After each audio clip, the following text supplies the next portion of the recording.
Continuamos ahora con la mesa redonda. ¿Una nueva ley de aguas es necesaria o no? Esta mesa redonda va a ser coordinada por el compañero Andrés Araya del programa de gestión ambiental de la UTN. Vamos a darle la palabra a Andrés para que primero que nos presente quiénes son las personas que nos acompañan en la mesa redonda. También que nos explique la mecánica, cuál va a ser la dinámica de la mesa.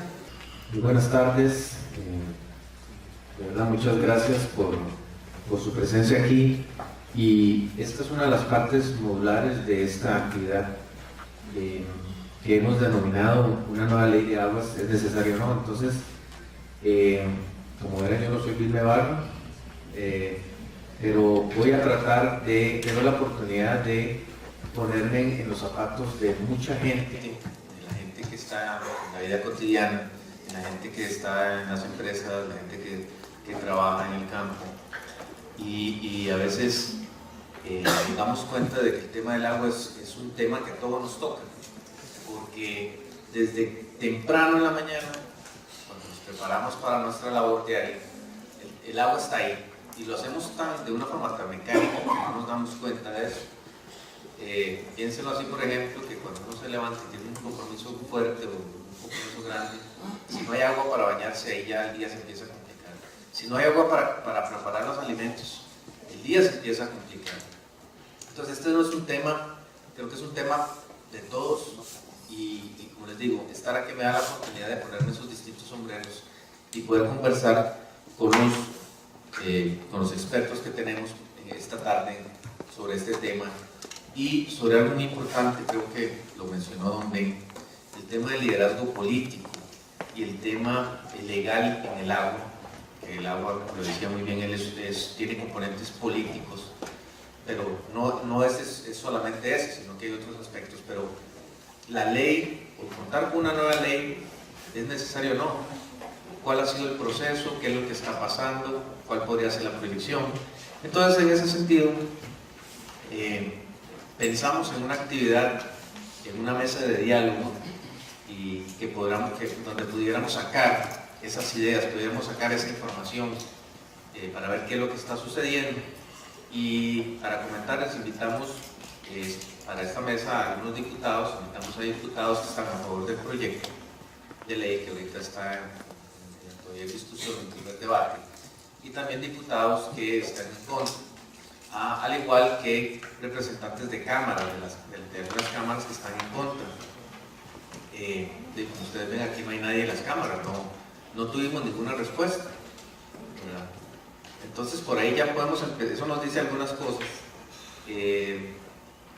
algunas cosas importantes en este tema, ¿verdad? Que es un tema muy político. Entonces esta tarde tenemos aquí en esta mesa de discusión, voy a empezar con doña Yamile Astorga, que es la presidenta ejecutiva de Productos Alcantarillados, doña Maureen Ballestero, de la Asociación Mundial del Agua, y don Jorge Mora, que es el director ejecutivo de FANCA Arca. Vamos a establecer una mesa de diálogo para empezar a entender este tema, no lo perdamos de vista. Una nueva ley de aguas, ¿es necesaria o no? ¿Qué es lo que ha pasado? ¿En qué punto estamos? ¿Cuál puede ser la previsión? Entonces, voy a empezar con doña Maureen. Doña Maureen, en 20 minutos, ¿cuáles son los antecedentes de esta ley? ¿Cuáles han sido los diferentes esfuerzos que Costa Rica ha establecido para tener una nueva ley de recursos hídricos? Gracias, Andrés. Primero que nada, muy buenas tardes a todos y a todas. Es un honor haber estado hoy con ustedes, compartir la charla de la doctora Barros y del doctor Braga, y ahora trabajar en un tema tan importante como es poder explicarles a ustedes todo el proceso que ha llevado en la ley de aguas, este esfuerzo de contar con una ley de aguas en Costa Rica. Yo espero que no me hayan escogido para explicar los antecedentes por ser la más viejita, ¿verdad? Pero, bueno, debo empezar señalando si ustedes, o por qué es que queremos una ley de agua, ¿verdad? Si será importante, no será importante. Y yo quisiera arrancar contándoles que este país, como en muchas otras áreas, tuvo una gran visión. Y aunque ustedes no lo crean, nuestra primera ley de aguas es de 1884. Ahora vimos que Brasil tuvo una ley, la primera ley, en los años 30, y muchos países de Latinoamérica tuvieron ley hasta este siglo. Y nosotros en 1884 tuvimos una primera ley de aguas, derivada del Código Español de Aguas. Eso nos señala que desde ese entonces ya era necesario o importante regular el uso y el aprovechamiento del recurso. Este final de siglo fue un momento de mucha producción de normas jurídicas, y el Código de Aguas, al igual que el Código de Minerías y el Código de Civil y otros, fueron producto precisamente de la experiencia o de la herencia española. Sin embargo, esta primera ley hace una regulación muy limitada del recurso. Tampoco habían graves problemas sobre el recurso, y sí hace una separación entre lo público y lo privado. Para el año 42 se emite la ley 276, que es la ley vigente. O sea, tenemos una ley que ahora en el mes de agosto cumple o cumplirá 73 años. Imagínense ustedes cómo una ley de 73 años va a regular un recurso estratégico en el siglo XXI. Es muy difícil que se adapte la normativa jurídica a las condiciones tan cambiantes que tiene el país. Esta nueva ley amplía el dominio público de aguas, pero en esta ley del 42 permanecen aguas privadas, que no es sino hasta 1982 que en el Código de Minería se define que todas las aguas del país, estén en lagos, en ríos, subterráneas, son de dominio público. Pero esta ley del 42 todavía señalaba el dominio privado de las aguas. La rectoría la tenía el Servicio Nacional de Electricidad, porque precisamente este era el uso mayor, el mayor uso que había en ese momento. Todavía en la década del 40 no había riego. El primer proyecto de riego se da en el año 50 en el Pelote de la Bajura, precisamente en Guanacaste. No había o poca atención a las aguas subterráneas. Sí se define desde esta ley del 42 una fortaleza que tiene el país, que es el esquema de concesiones que tenemos, o sea, de autorizaciones para el uso de un bien de dominio público, como es el agua, y también un pago por el canon, por el uso de agua, perdón. Esto lo traigo porque dentro de todas estas campañas que se han dado en los últimos meses, se dice que se va a cobrar por el uso del agua y que se está haciendo un bien económico y no un bien social. Este país desde 1942 cobra por el agua. O sea, estas son quizás, y eso le va a tocar a Jorge hablar, los mitos que se han hecho por ciertos grupos que adversan esta legislación. Como les decía, define algunas cosas importantes. Por ejemplo, define que el uso humano, el consumo humano es la prioridad, y luego define las fuerzas hidráulicas, los ferrocarriles y el ganado. Se incorporan ya conceptos de penas y sanciones, pero todo el aprovechamiento está en función de utilizar el agua para producción y nada de conservación del recurso. Ese es uno de los aspectos cruciales que es necesario mantener atento de que esta nueva ley de aguas incorpora este nuevo proyecto de ley. Esta ley se mantuvo funcionando adecuadamente durante 4 décadas, pero ya en la década de los 80 se notó que el marco regulatorio estaba obsoleto. Y se empieza a hablar de algunas, y se elaboran incluso algunos proyectos de ley para cambiar la ley de aguas. En ese mismo año cambió el Código de Minería, en esa misma década, perdón, en el 82, y ahí ya se definen las aguas de dominio público, entonces ya se sintió la necesidad de hacer una nueva legislación. Pero además, porque Costa Rica había cambiado, ya no éramos un país agrícola con un modelo de sustitución de importaciones, basada nuestra economía en 4 cultivos de exportación, ¿no? Ya para este momento habíamos cambiado de modelo a un modelo agroexportador y posteriormente, ya para fines de esa década del 90, estábamos entrando al modelo de apertura de mercados. Y también en esta época, en estas 2 décadas, se genera la principal institucionalidad que tiene el país en materia ambiental, e incluso un poco en materia de aguas, porque también se construye el SENAR, el Servicio Nacional de Riego y Avenamiento. Pero, por ejemplo, surge el MIRENEN, que en ese momento se llamaba el MINAE, y todas las instancias forestales, vida silvestre, etc. Y además suceden 2 eventos globales que marcan mucho la agenda del agua. Uno de esos fue la cumbre de Dublín, que ocurre en enero de 1992, y donde se definen los 4 principios universales, que se denominan principios de Dublín, y posteriormente la cumbre de Río en junio de ese mismo año, de 1992, donde el capítulo 18 de la Agenda 21 se dedica exclusivamente a agua. Esto motivó mucho, dinamizó mucho la agenda ambiental costarricense, y a partir del 92 se empieza a atraer todas esas nuevas corrientes globales en materia ambiental a el país, y en 1996 incluso se emite la Ley Orgánica del Ambiente y se crea el Ministerio de Ambiente y Energía.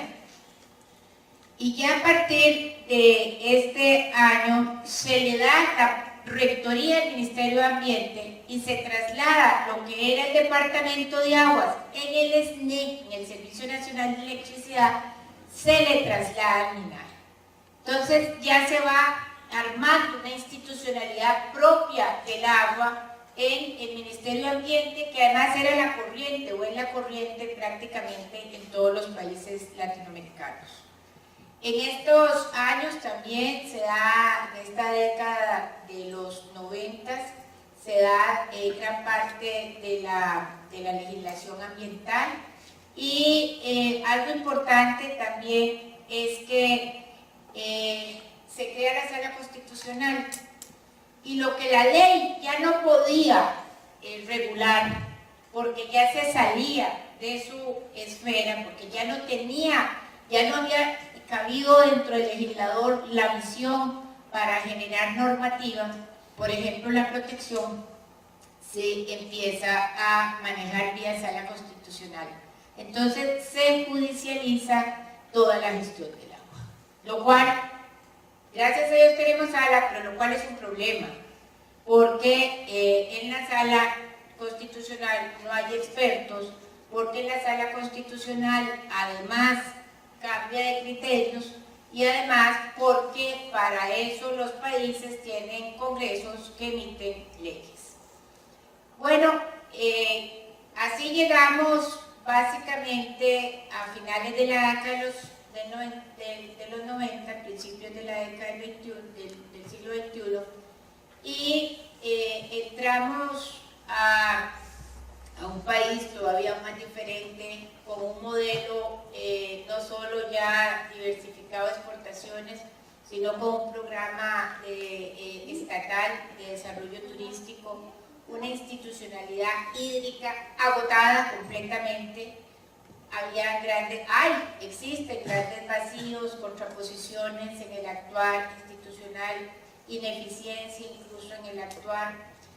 Como les dije, se judicializa la gestión de los conflictos y se empiezan a dar ya de forma más seria diversos intentos por actualizar la normativa de aguas. En el 98, el presidente Miguel Ángel Rodríguez llama a una mesa de concertación y pide, milagrosamente, porque todavía no era un recurso tan visible, que se elabore un proyecto de gestión de recursos hídricos, con la visión de que tenía que ser en una concertación que este proyecto saliera.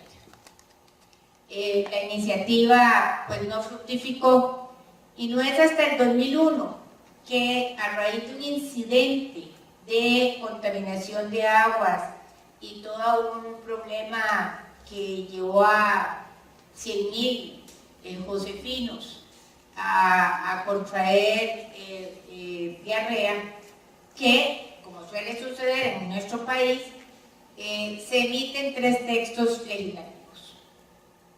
Uno por el Ministerio de Ambiente, uno por el diputado Merino del Río y otro por la Defensoría de los Habitantes.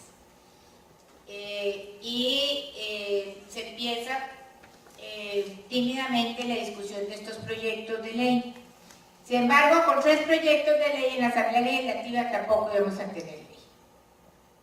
O sea, mientras usted dictamina otro y queda el otro, hay los otros 2 vivos. Entonces, ahí quizás en ese abril del 2002 marco yo, o es un punto de inflexión en toda la carrera que se ha hecho, en todo este proceso hasta llegar a tener un texto ya aprobado en primer debate.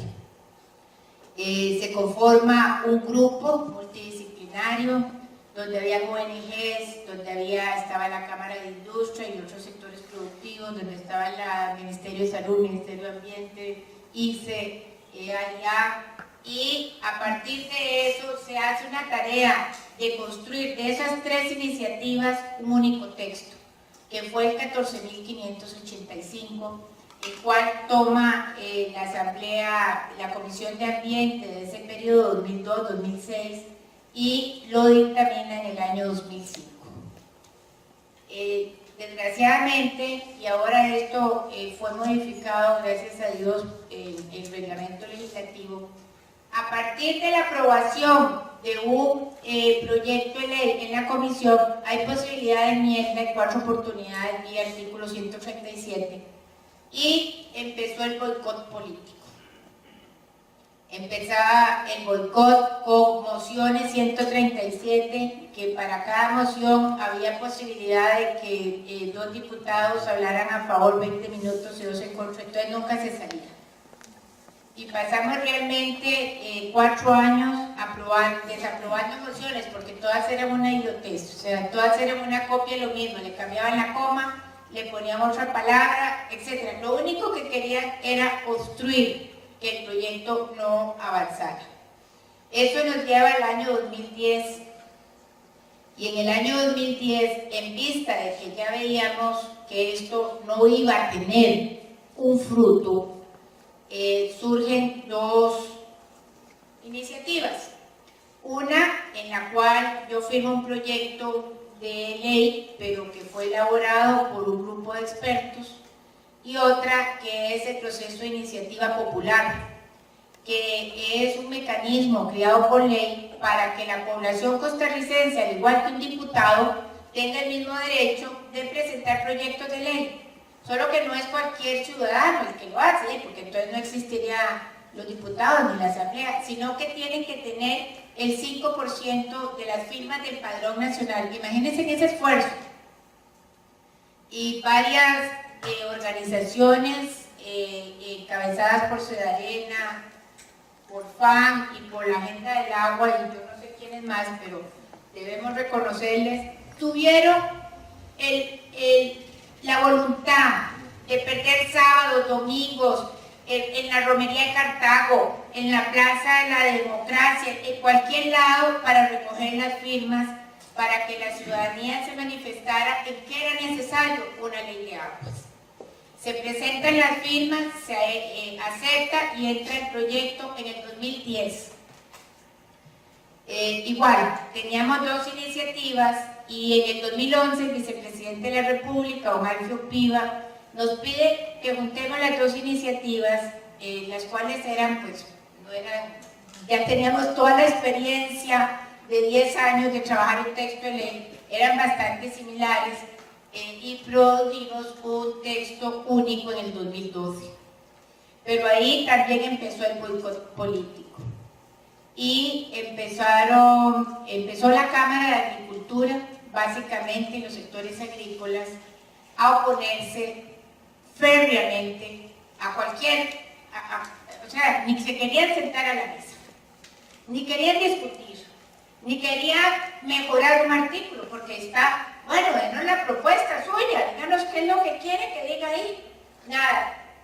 Nada, no queremos que haya una ley. Sin embargo, y dado esta situación, tomamos la iniciativa, este grupo que hemos estado trabajando en esto, de que si Mahoma no va a la montaña, ¿cómo es? La montaña va a Mahoma. Ahora, si la montaña no va a Mahoma, Mahoma va a la montaña.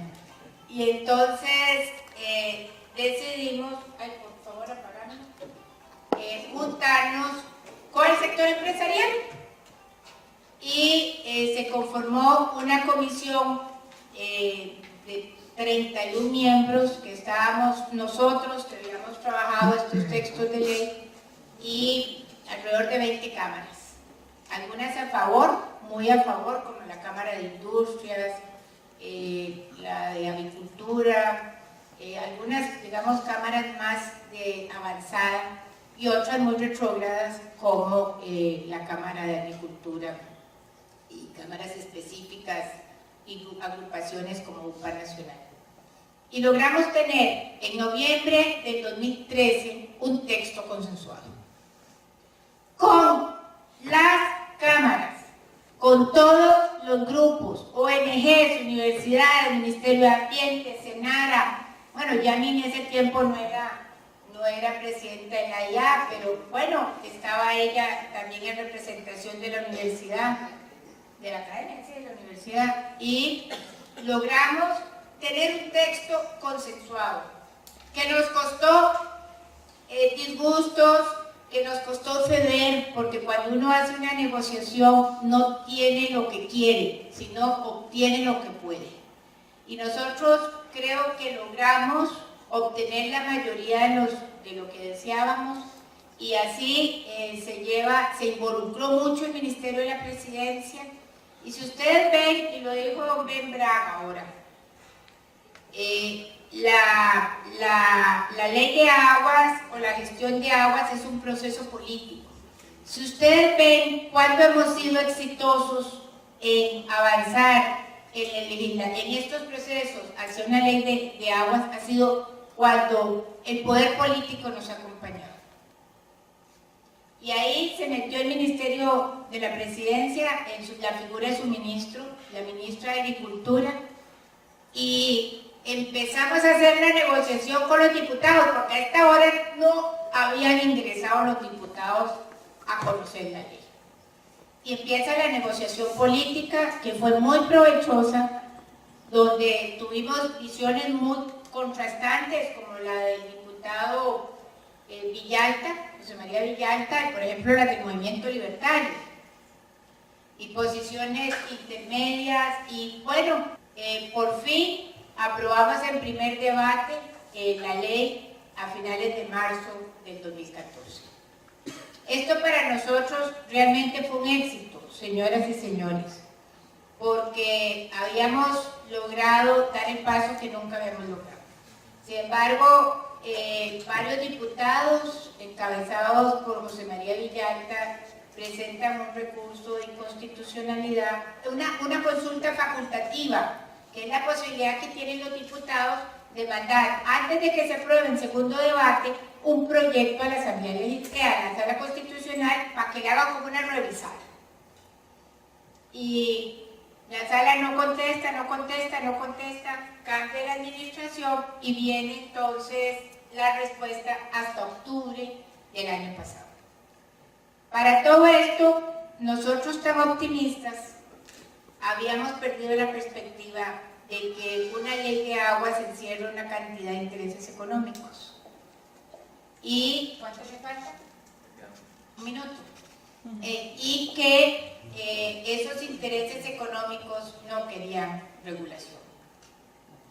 Y entonces nosotros festejando, y ellos empezaron a generar todo un ambiente negativo en contra de la ley, diciendo que era una ley proteccionista, que no iba a haber posibilidad de producir, cuando por otro lado los sectores ambientales más radicales que se oponen dicen que es una ley privatizadora.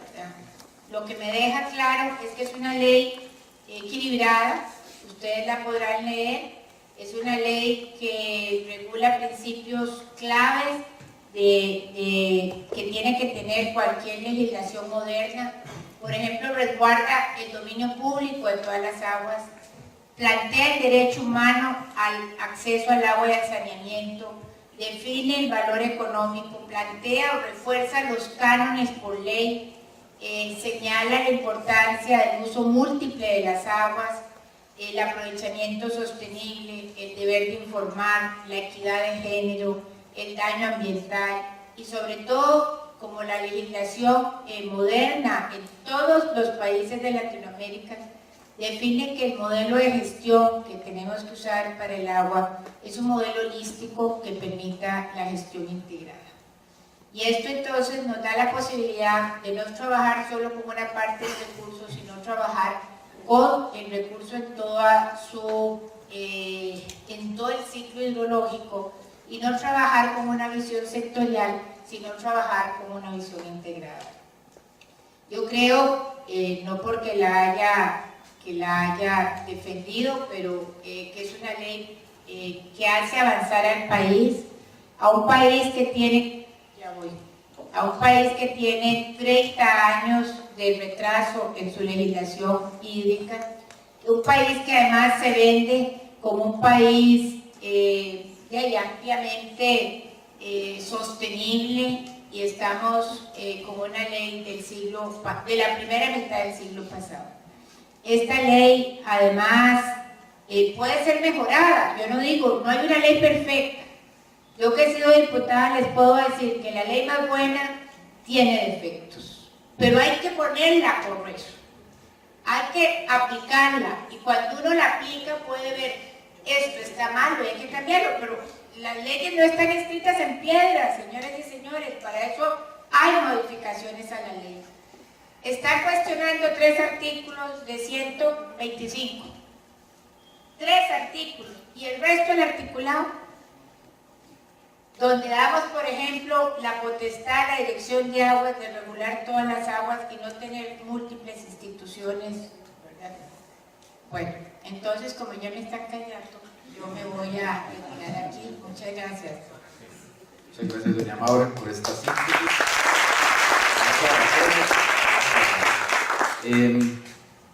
Muy bien, ahora, doña Yamilet, vemos que esta ley, bueno, ya doña Maure nos hacía un recuento de cuál ha sido el proceso histórico, el viacrucis de esta ley o de esta iniciativa de modernizar una legislación.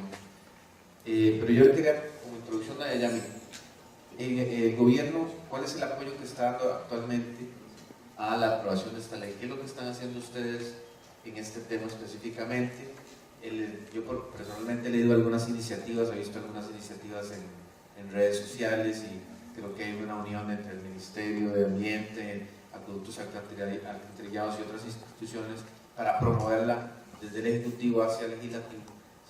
Como punta de lanza, ¿qué nos podría usted hablar de esa situación, de esa iniciativa? Bueno, primero que todo decir que realmente esta administración de gobierno, incluso dentro de lo que es el impacto ambiental cuando nosotros estábamos en campaña, incorporamos el tema del proyecto de ley del recurso hídrico como uno de los proyectos de importancia a aprobar en esta administración. En efecto, hemos tenido reuniones varias. El presidente sí le pidió expresamente al ministro de Agricultura liderar el proceso. ¿Y por qué el ministro de Agricultura? Porque el único sector que en realidad manifestó oposición al proyecto, después de que la Sala Constitucional identifica 3 artículos, ¿verdad?, con vicios de constitucionalidad y también donde había un principio de regresión, es ahí donde la Cámara de Agricultura, que después se transforma en la ANA, que es la Alianza Nacional de Agricultores, expresa su oposición al proyecto de ley. Y en ese sentido es que pues se tienen una serie de reuniones. Nosotros tenemos una serie de reuniones entre el Ministerio de Agricultura, MINAE, AIA, ahí estábamos muchos, no solamente para ver cómo podríamos solventar el tema de estos vicios de inconstitucionalidad que había identificado la Sala, sino también en cuanto a cómo, qué estrategia continuar con la ANA. Y es así donde la misma Sala decía que el cambio, yo no sé, aquí es importante que yo hable un poco del contenido del proyecto de ley, pero nada más en específico, los 3 artículos que tenían que ver con esta inconstitucionalidad tienen que ver con el capítulo de áreas de protección. ¿Y por qué? Porque en el área de protección de manantiales, en la ley de aguas nos habla de 200 metros de diámetro cuando el agua es aprovechada, y la ley forestal 100 metros de diámetro de protección. Los 200 metros de diámetro incorporan más de 12 hectáreas, y un manantial que ya ha sido captado, o sea, que está siendo aprovechado, ¿cuál es la lógica? Yo digo, ni por lógica, ni por la ciencia, ni por la técnica tiene que ver la conservación aguas abajo de este diámetro de 200 metros, si ya lo tenemos aprovechado. O sea, por gravedad nunca, como quien dice, el riesgo viene de abajo hacia arriba. El riesgo es todo lo que implica la zona de recarga hacia la naciente o manantial, que lógicamente ha surgido desde la superficie. Y es por ello que incluso, y aquí esto yo se lo atribuyo principalmente a José Miguel Celedón, él se da la tarea de buscar bibliografía, referencias bibliográficas que nos ayudaran a soportar esta propuesta, y que fue una propuesta que se fundamenta más en la ciencia y en la técnica que en un criterio que, yo digo, con muy buena intención se define, imagínense, desde los años 42. Igual pasa con las áreas de protección de las zonas ribereñas, que son de 10-15 metros cuando tenemos una pendiente menor a 40 grados o de 50 metros con pendiente mayor. Y esto, se lo digo, bueno, yo he trabajado estos años también anteriores a llegar a la AIA con el CATI en la maestría de cuencas hidrográficas, y un estudiante incluso hizo su tesis específicamente en Honduras sobre áreas de protección, y las áreas de protección ni siquiera 10, 15 o 50 metros realmente responden a la protección del agua, porque más bien todo depende del ancho del cauce del río. Entonces, dependiendo del ancho, dependiendo de la pendiente, lógicamente ahí deberíamos de definir el área de protección. No obstante, en cada momento uno no puede estar aplicando metodologías y una ley al menos debe incorporar un área mínima. Y es por eso que en este proyecto de ley sí dejamos los 10, 15 y 50 metros en áreas de protección ribereña, pero para manantiales se hace la propuesta más basado, como les digo, en la ciencia y la técnica de reducción del área, que yo no sé si Jorge ahora lo trae en la gráfica, no lo trajiste, pero bueno, en quien tenga el texto lo pueden ver porque se incorpora incluso un esquema donde se detalla los 200 metros hacia aguas arriba del punto de surgimiento del manantial con un grado de 45 grados y 20 metros de diámetro de protección absoluta. Entonces, la sala pide, o sea, lo deja ahí que no hay una justificación técnica. Entonces, parte del trabajo que hicimos fue hacer un documento de justificación técnica a esto que incorpora el artículo 29 y 30, que son los dos artículos que la sala objeta y que más que objeta pone como dudas de inconstitucionalidad. Y el tercero es un transitorio, y es el transitorio 11, en el cual, y yo tengo que decirlo aquí, siempre lo he dicho, yo fui una de las grandes opositoras a ese transitorio, porque yo decía, no puede ser que ahí estemos permitiendo este transitorio, dado que es permitir la ilegalidad. Y esto fue una solicitud hecha por la misma en aquel entonces Cámara de Agricultura, y era en este transitorio, decía que aquellas actividades que habían invadido las áreas de protección se les permitiera seguir con la actividad en las áreas de protección que habían invadido.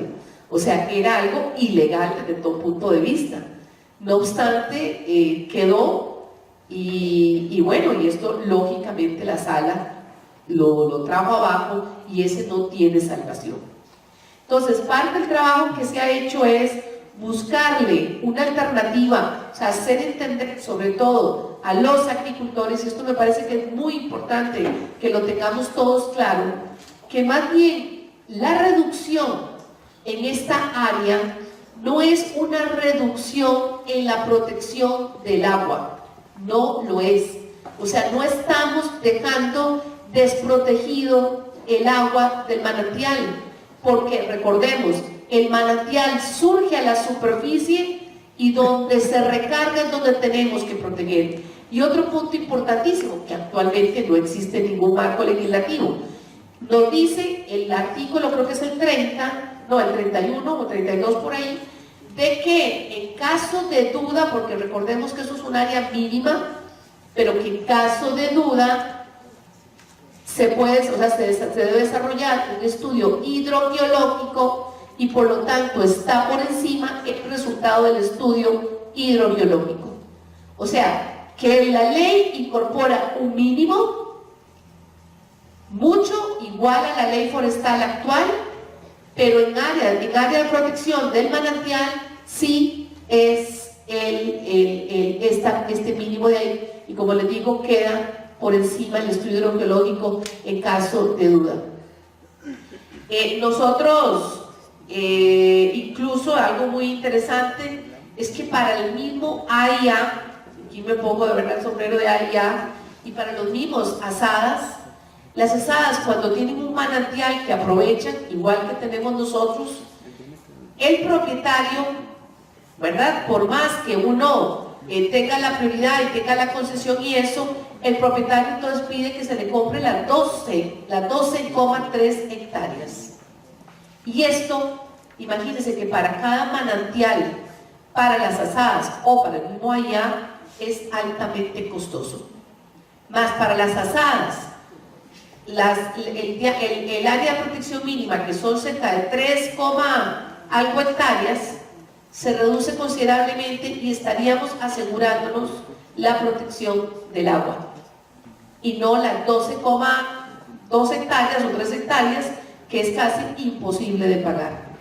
Y esto es parte, y yo creo que es importantísimo esto tener presente, que el principio de realidad que tenemos hoy es que si uno hiciera un estudio de cuánta gente realmente está cumpliendo con la ley existente ahora, o sea, ley forestal, la misma ley de aguas, les digo, el porcentaje sería sumamente bajo.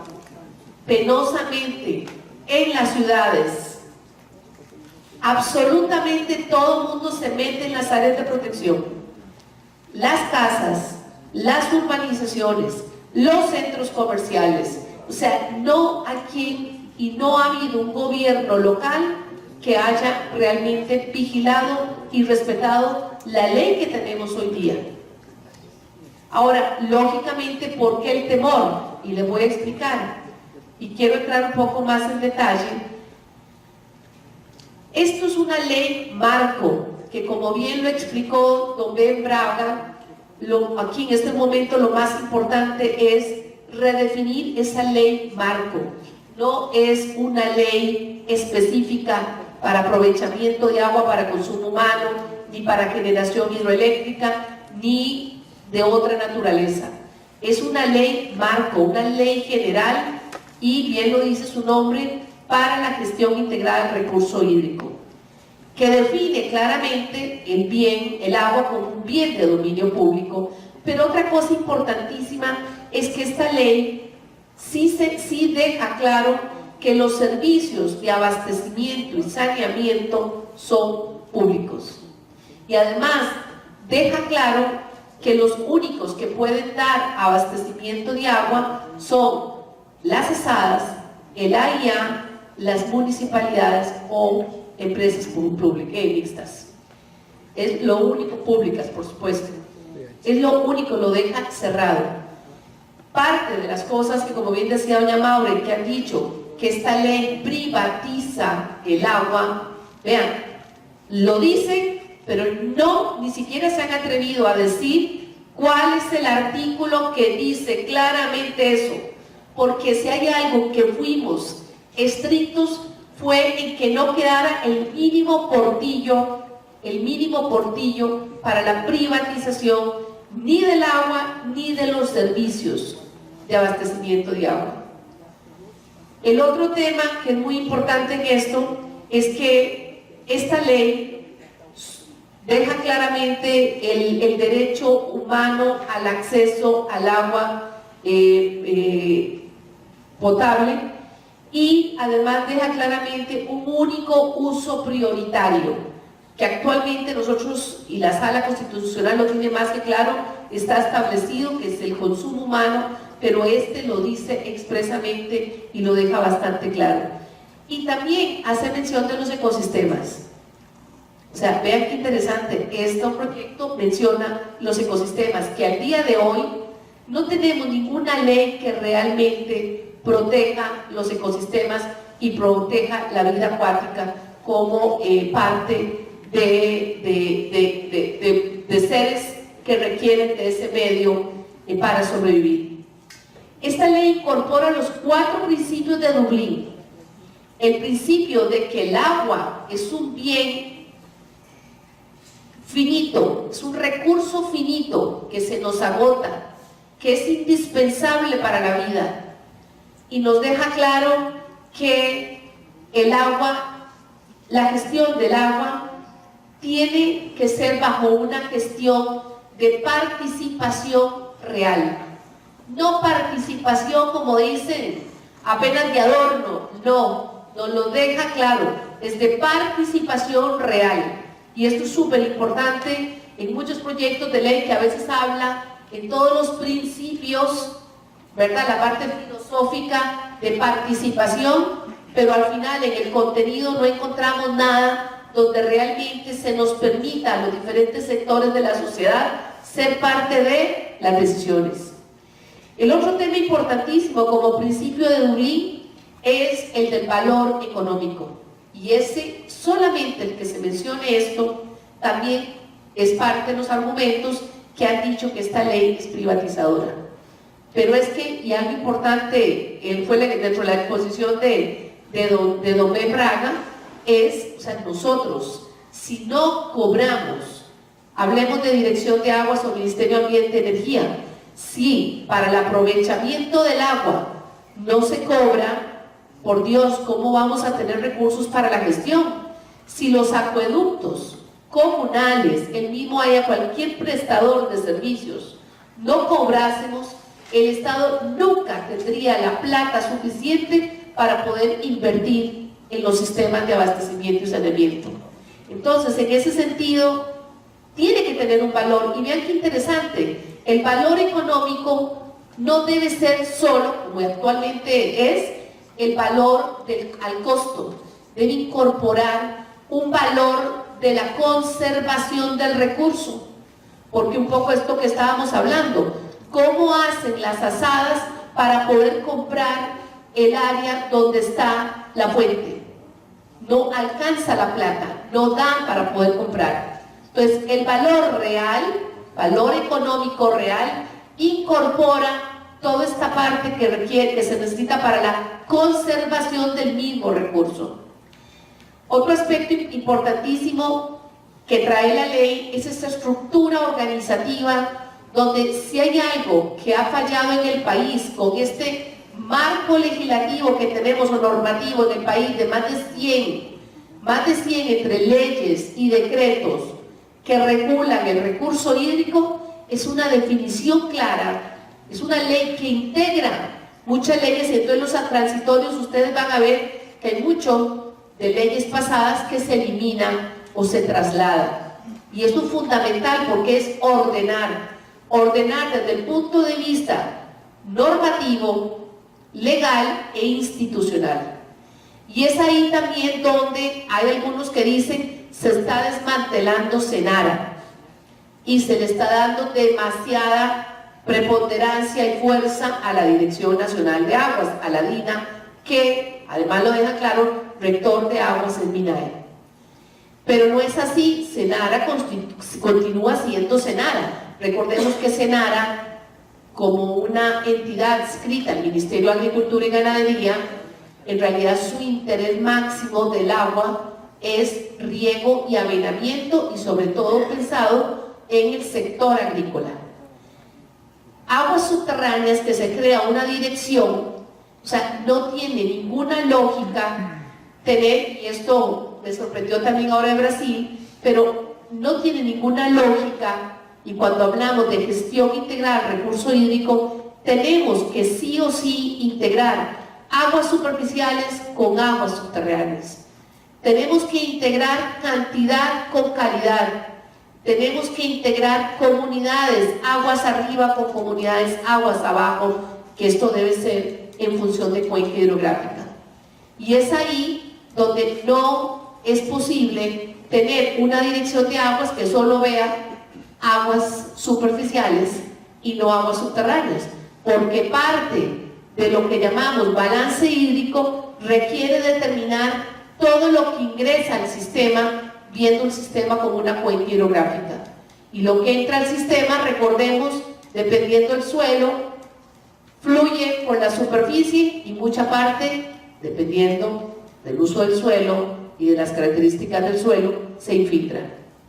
Entonces, en ese sentido, necesitamos saber cuánta agua tenemos subterráneamente como superficialmente, y es ahí donde es fundamental ver la unidad de cuenca y que la dirección de aguas contemple todo esto: superficial, subterráneo, cantidad, calidad, como les digo, aguas arriba, aguas abajo.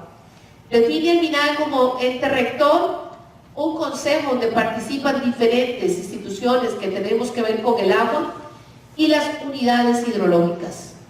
¿Por qué no cuenca? Aunque la figura de cuenca está establecida y la planificación debe ser en función de la cuenca, pero no vamos a tener el montón de cuencas como el montón de cantones que tenemos o municipalidades en el país, porque realmente es sumamente difícil verlas a todas. Entonces se reúne por unidades hidrológicas, que queda establecida 5 unidades hidrológicas. Pero lo más interesante en estas unidades hidrológicas es la participación de los diferentes sectores. Y se habla del sector público, se habla del sector privado o productivo, se habla del sector de la academia, Se habla de las asadas, o sea, SAD tiene su participación, y de los gobiernos locales y de organizaciones ambientales que estén en la zona y que tienen que ver con el tema de aguas. Entonces vean qué interesante, vamos a tener participación. ¿Y para qué vamos a participar? Bueno, dentro de los instrumentos de planificación, queda claro en el instrumento de planificación que vamos a trabajar en función del ciclo hidrológico. Como les digo, superficial, subterráneo, cantidad, calidad.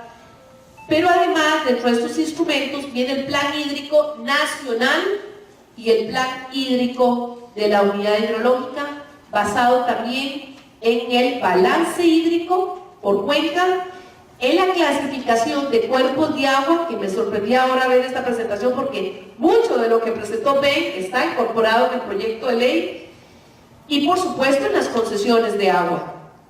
Y además uno dice, todo esto, ¿y cómo vamos a hacer para financiar todo esto?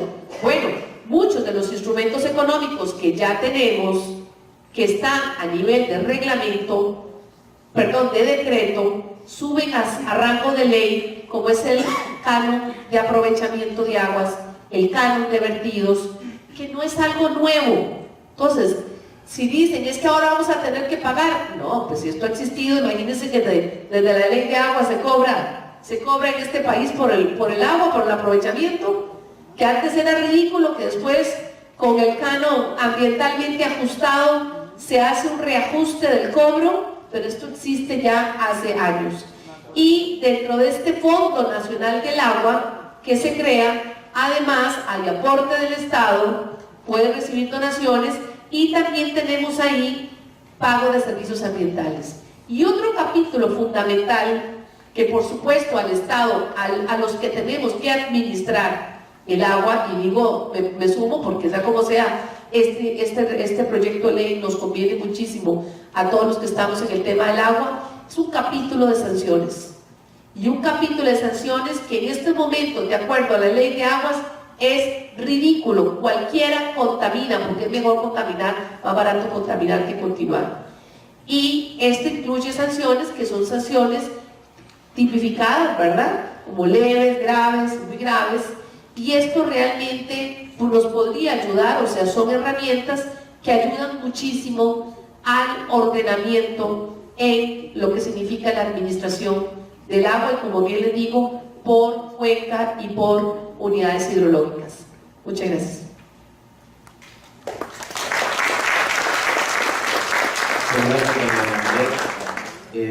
Dos puntos muy importantes que han sido muy polémicos y que usted mencionó es el tema de las áreas de protección y el tema del valor económico del agua.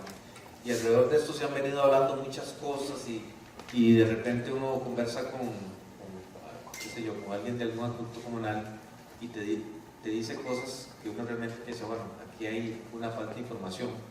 Entonces, porque en este sentido el tema de los mitos, cosas que se hablan, cosas que a veces gente mal informada, digámoslo así, dice y que realmente no es así. Creo que a veces una ley, un asunto de esta importancia uno tiene que realmente saber y no dar juicios sin fundamento. Entonces, ¿qué nos puedes hablar de los mitos de esta ley? Recuerdo hace unos 3 años, en apoyo de FANCA y también de ANDA, de la Asociación Nacional de Defensa del Agua, realizamos una serie de foros a lo largo del país tratando estos mitos. Eso fue hace 3 años y mira, todavía estamos como en este proceso. Entonces, los mitos, Jorge, que nos puedas compartir de esta ley que se dice. Gracias, Andrés. Sí, en efecto, solamente quiero empezar diciendo que yo represento a 2 organizaciones, una es la Asociación Regional Centroamericana para el Agua y el Ambiente, ARCA, y la otra la Red Centroamericana de Acción del Agua, FANCA. Estas 2 organizaciones han sido parte de los promotores del proyecto de ley por iniciativa popular. Entonces yo voy a hacer mi presentación desde la perspectiva de los movimientos ambientalistas que hemos promovido este proyecto de ley. Y quiero comentarles que, bueno, personalmente y también en mi organización ARCA han estado prácticamente desde el principio en el proceso de formulación de estas iniciativas de ley. Cuando el Ministerio de Ambiente convoca en el año 2001 a la primera comisión, a que hacía referencia a doña Maureen, a mí me toca participar ahí junto con Sedarena, que somos las dos organizaciones de sociedad civil que le damos soporte a esa comisión del MINAE, que está integrada por todos los órganos que tenían que ver con el agua dentro del ministerio. A mí me tocó conocer a José Miguel Celedón, que está por allá sentado, director de aguas, y desde entonces, desde esa fecha, pues venimos empujando juntos en diferentes procesos sobre esta ley. Entre el 2002 y el 2004 me toca formar parte del grupo técnico del agua, que también mencionó doña Maureen, que es el que hace todo este proceso de consenso para tratar de unificar los 3 proyectos de ley que hay, el de nosotros, que es el del MINAE, el del diputado José Merino y el de la Defensoría de los Habitantes, y se inicia el proceso más amplio de consultas, de negociaciones y discusiones que se ha hecho en el país en torno a alguna ley, alguna que hasta ahora llega, hasta esta fecha. Eso se dio entre el año 2002 y el año 2004, y fue un proceso en donde no se hacía una consulta a la gente, simplemente es que se formulaba el proyecto con la gente. Fuimos por todo el país reformulando los 3 proyectos y tratando de establecer uno solo, y ese proyecto es el que se dictamina en el año 2005, recibe dictamen afirmativo en la Comisión de Ambiente, pero que, como dice doña Maureen, empieza toda esa campaña feroz en contra del proyecto por parte de las cámaras agrícolas y algunas otras cámaras. Y entonces el ministro Carlos Manuel Rodríguez decide, solicita que se retire el proyecto de la Asamblea Legislativa porque se iba a perder la votación, y plantea constituir una comisión multisectorial a la cual también nos integramos. Se integra tanto Sedarena como me integro yo ahí a esa misma comisión en representación de la sociedad civil. Eso trabaja entre el 2005 y 2006. Ahí asume una nueva administración, asume el gobierno de Óscar Arias, y el ministro de entonces, el ministro Dobles, en el año 2006 intenta subrepticiamente y de espaldas a esta comisión multisectorial, donde también participaban las cámaras, presentar un proyecto de ley, un texto sustitutivo, que era totalmente contrario a lo que veníamos haciendo. Se eliminaba el reconocimiento del derecho humano al agua, todos los mecanismos de participación ciudadana que estaban en la ley se formulaban con una ley con un enfoque totalmente distinto al que nosotros veníamos promoviendo. Y entonces eso provoca un rompimiento de parte del sector ambiental con el gobierno de entonces. Ya para el año 2007 y 2008 se viene todo el tema del Tratado de Libre Comercio, el TLC, las leyes de implementación y todo esto. Entonces el tema de la ley de aguas pues no está en la agenda en ese momento, y por supuesto pues el sector ambiental y el gobierno teníamos un rompimiento muy fuerte en ese entonces.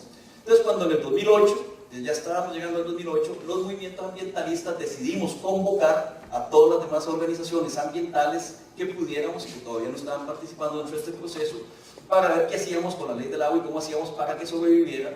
Y es así como nace la Alianza Nacional para la Defensa del Agua, la ANDA, que reúne a más de 200 organizaciones ambientalistas, asadas y comunitarias de todo el país, así como muchas redes, la Alianza de Redes Ambientales, la FECOM, la misma FANCA, que tiene más de 70 organizaciones, es decir, los movimientos ambientalistas más importantes, el Bloque Verde.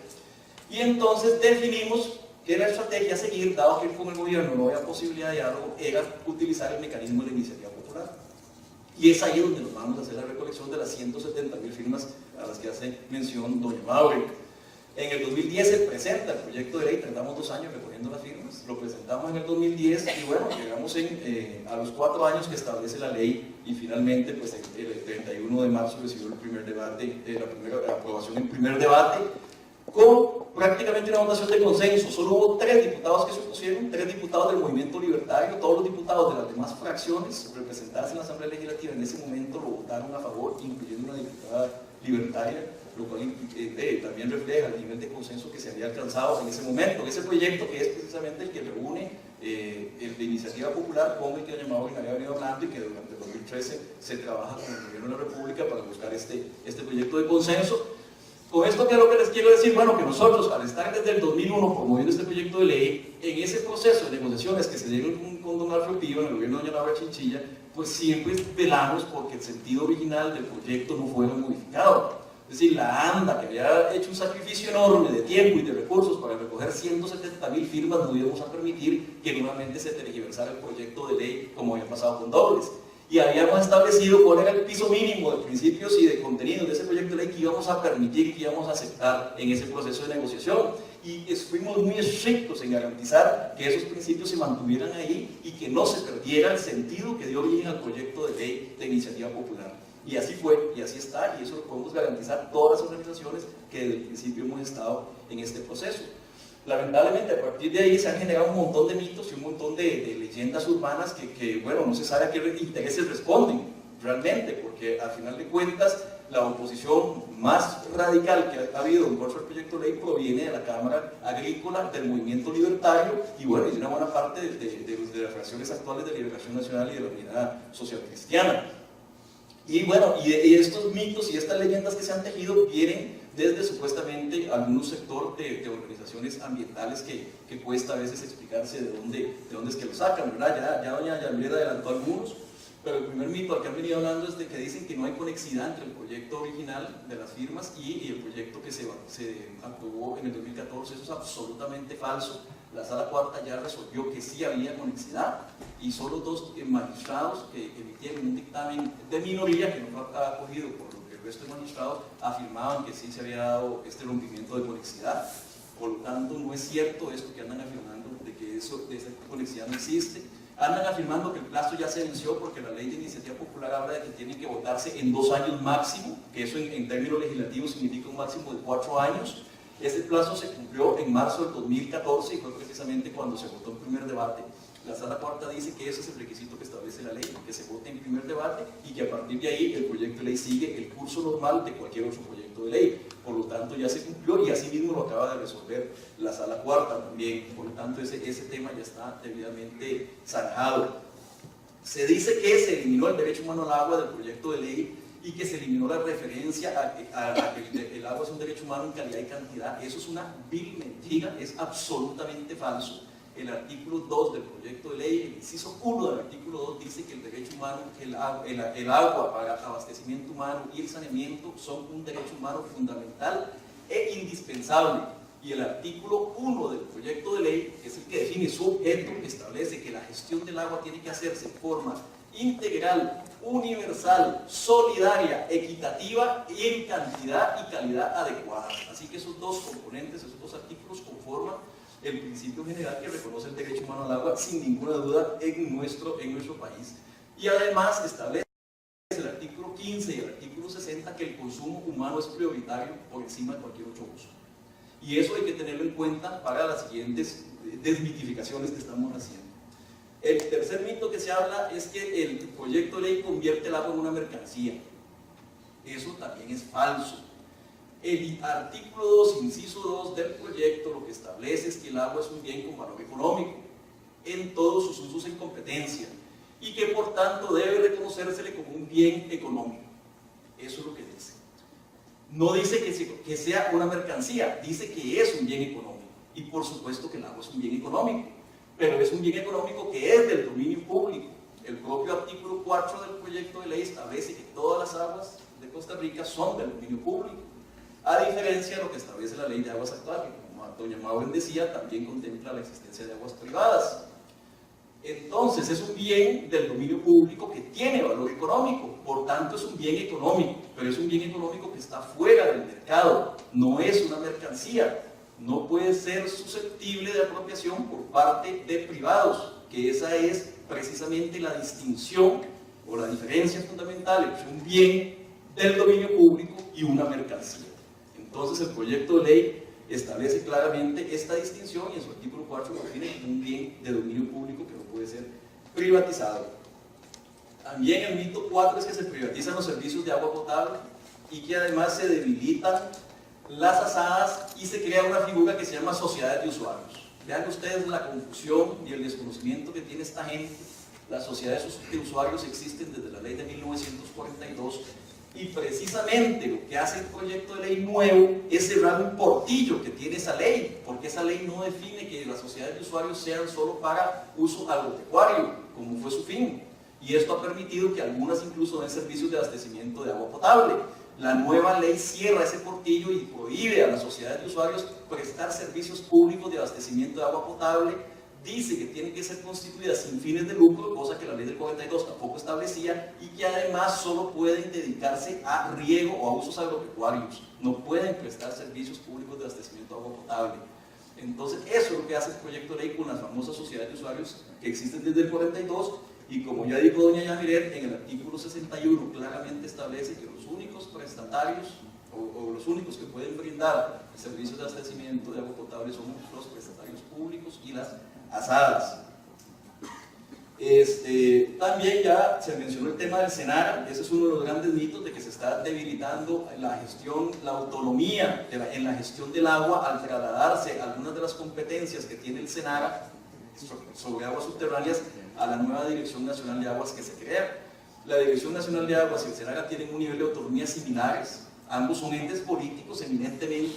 El gerente general del SENAGA es nombrado por su junta directiva, que está encabezada por el ministro de Agricultura, y su junta directiva tiene en su composición 4 representantes nombrados directamente por el Poder Ejecutivo, y además con representación de las cámaras también agrícolas ahí. Entonces también, más bien, a veces en el SENAGA suceden problemas como los que suceden en Incopesca o como los que suceden con el Consejo Nacional de Transportes, donde más bien los regulados son juez y parte, ¿verdad?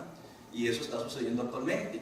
Al trasladar aguas subterráneas a la DINA se resuelve ese problema, y sí, el director de la DINA sigue siendo nombrado por el ministro de Ambiente, en eso no hay diferencias, igual que en el otro caso es nombrado por la junta directiva que es presidida por el ministro de Agricultura.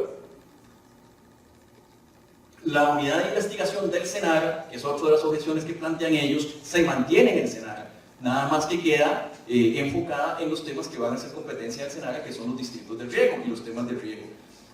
La unidad de investigaciones que menciona la ley de aguas, que es parte de la DINA, es otra diferente. No es que la del SENAGA desaparece, la DINA crea su propia unidad de investigaciones y al igual que la del SENAGA dice que tiene independencia técnica, tal como la tiene la otra. Entonces no es cierto que se debilita en ese sentido. Y lo que hace la ley en un transitorio es que faculta que los funcionarios del SENAGA que así lo deseen pueden trasladarse a esta nueva unidad de investigaciones sin que sea tampoco obligatorio para ellos hacerlo. Tampoco se debilitan las competencias rectoras de la IA. Ya como lo dijo bien doña Yamilet, el proyecto de ley lo que crea es una estructura de gestión donde se trata de integrar y coordinar las diferentes competencias que existen. Lo primero que hace la ley es crear el sector hídrico, donde se integran todas las 20 y tantas entidades que existen en el país con competencias en el agua, y ese sector hídrico es el que coordina, y desde ahí surgen las grandes políticas nacionales y estrategias del agua. El MINAE es el ente rector, pues, por constitución le corresponde aprobar las concesiones sobre agua, y la DINA, la Dirección de Aguas, es el ente ejecutivo operativo que pone en marcha las grandes políticas que se definen. Y ya lo vimos que hay unidades hidrológicas y que hay consejos hidrológicos desde donde se van construyendo también las políticas hídricas regionales o de unidad hidrológica, y tienen participación en las otras, en las nacionales. Entonces sí, se genera todo un esquema en donde las diferentes entidades van a coordinar por primera vez las diferentes funciones que tienen, sus diferentes competencias bajo un ente rector que desde el 96 es el MINAE, pero el cual no ha podido asumir debidamente por su propia debilidad en la que la ley actual lo tiene. Algo muy importante que también se ha venido diciendo desde el sector agrícola, y este es un mito que ya no viene de ese ambientalismo, digamos, radicalizado, si se le puede llamar así, sino que viene del sector agrícola, es que la ley afecta a los agricultores, y quizás afecta a los grandotes que actualmente están actuando sin ninguna regulación y contaminando los mantos acuíferos de las comunidades del Cairo, de Milano, allá en Siquirres, ¿verdad? Y que están afectando con el monocultivo, con la piña y con la palma el derecho humano al agua. Quizás a esos grandotes sí los afecta, pero la ley tiene más beneficios para el sector agrícola pequeño, para los pequeños productores, que perjuicios, y eso hay que verlo así.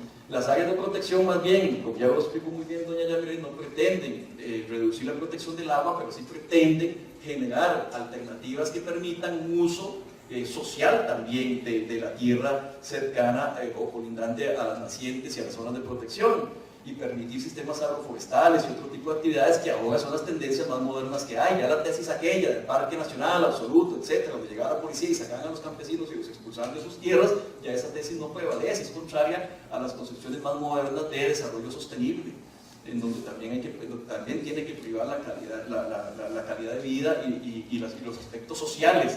Estamos hablando de miles de pequeños productores y campesinos que actualmente están en pequeñas unidades agrícolas en zonas cercanas a nuestros acuíferos. Entonces de lo que se trata pues es que ellos también tengan alternativas que sean compatibles con usos del suelo, que sean compatibles con la protección del recurso. Pero más allá de eso, el sector agrícola tiene posibilidad de participar dentro de los consejos de unidad hidrológica, Uno de los reclamos que hacía alguna gente es que los consejos de unidad hidrológica tienen 4 representantes del sector privado, uno de las organizaciones ambientalistas y otro de las asadas, y que eso es una gran desventaja. Pero claro, es que dentro del sector privado entran los productores, entran las cooperativas, entran los pequeños productores agrícolas también. No es que cuando se habla del sector privado no están hablando solamente de grandes empresas o de grandes compañías, es que también ellos tienen voz y tienen posibilidad de participar en estas unidades hidrológicas que actualmente no existen. Estas unidades hidrológicas son las que elaboran el plan hidrológico del plan regional de la unidad hidrológica. Ahí se elabora el plan con participación de todos estos actores, junto con las municipalidades, obviamente las instituciones de gobierno. Y además hacen la priorización de usos del agua, que es lo que actualmente no se da. Es decir, ahí entre todos se va a determinar cuántos son los caudales que se necesitan para cada uno de los diferentes usos, siempre poniendo por encima, y sin que este sea negociable, el consumo humano y siempre respetando el caudal ambiental mínimo que toda unidad hidrológica debe dejar para que el ecosistema subsista, que son los 2 requisitos. Fuera de eso, se hacen procesos de negociación para definir los diferentes usos del agua en cada unidad hidrológica. Además se crean fondos, hay un fondo hídrico que está contemplando la ley que permite a las asadas, que permite a las organizaciones de productores acceder a recursos para reconversión de sus prácticas, para innovación tecnológica, para recuperar suelos. Son fondos provenientes de los cánones, fondos provenientes de las multas, fondos provenientes de los presupuestos nacionales que actualmente no pueden ejecutarse y que actualmente no existen. Pueden ser objeto de pago por servicios ambientales también. Parte de estos fondos van para FONAFIFO y FONAFIFO va a pagar servicios ambientales de protección hídrica, van a aumentar los fondos, por lo tanto va a ser más la gente beneficiada. Todas estas cosas, lejos de perjudicar, más bien benefician al sector agrícola, a los pequeños productores, a los pequeños campesinos, que lamentablemente se han visto envueltos en estas campañas de las grandes cámaras y les han hecho creer a muchas de estas pues, de que el proyecto de ley les puede perjudicar. Pero en realidad es un proyecto que, si ustedes ven una publicación de La Nación después de que se aprueba el primer debate en el 2014, estamos hablando en abril del 2014, las cámaras empresariales, la UCAE, la Cámara de Industrias y el sector privado se pronunciaron desde ese entonces a favor del proyecto de ley, reconociendo que es un instrumento válido. La mayoría de las organizaciones, redes y los principales movimientos ambientalistas de este país, estamos hablando de la gente que luchó contra Ecositas, de la gente que se tiró a la calle desde el Congo Elise, estamos hablando de verdadera diligencia ambientalista de este país, se pronunció a favor de este proyecto de ley. En este momento, toda la fracción del Frente Amplio, excepto la diputada Ligia Fallas, toda la fracción del PAC, excepto Tom Solís, una gran cantidad de diputados de Liberación Nacional, una gran cantidad de diputados de la Unidad Social Cristiana están apoyando el proyecto de ley actual. Entonces, la oposición principal viene del Partido Libertario, del Movimiento Libertario y de la Cámara de Agrícola. De ahí es donde viene la oposición principal a un proyecto de ley que ya es de alcance nacional. Si la semana pasada 4 expresidentes, 2 de Liberación y 2 de la Unidad, le están pidiendo a sus diputados que aprueben el proyecto de ley, lo está haciendo Edgardo Araya, lo está haciendo José María Villalta, lo está haciendo el gobierno de la República. Es decir, este es un tema de carácter nacional. Ya no estamos hablando aquí de una cosa de ambientalistas o de una cosa de como nos dicen también los otros, de vendidos del Banco Mundial o no sé qué cosas de esas, transformado el Banco Mundial y todo. Es un tema nacional. El tema de la privatización, y con eso termino, que decía Ben Braga, que es irrelevante, que para él no es tan importante si es privado o es público, si lo importante es dar agua. Bueno, para Costa Rica sí eso es un tema sensible. Tal vez en Brasil ya esa discusión no es tan sensible como acá, pero aquí sí es importante el carácter público o privado de los servicios públicos. Y yo creo que los movimientos ambientalistas y en general en este país la sensibilidad social es contraria a que se privaticen los servicios públicos.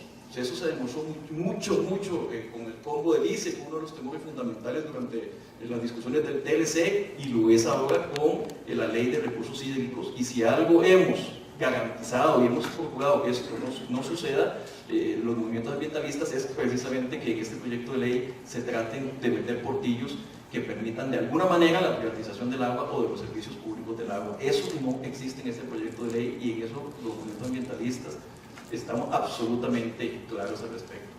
Bueno, con esto termino por ahora. Muchísimas gracias.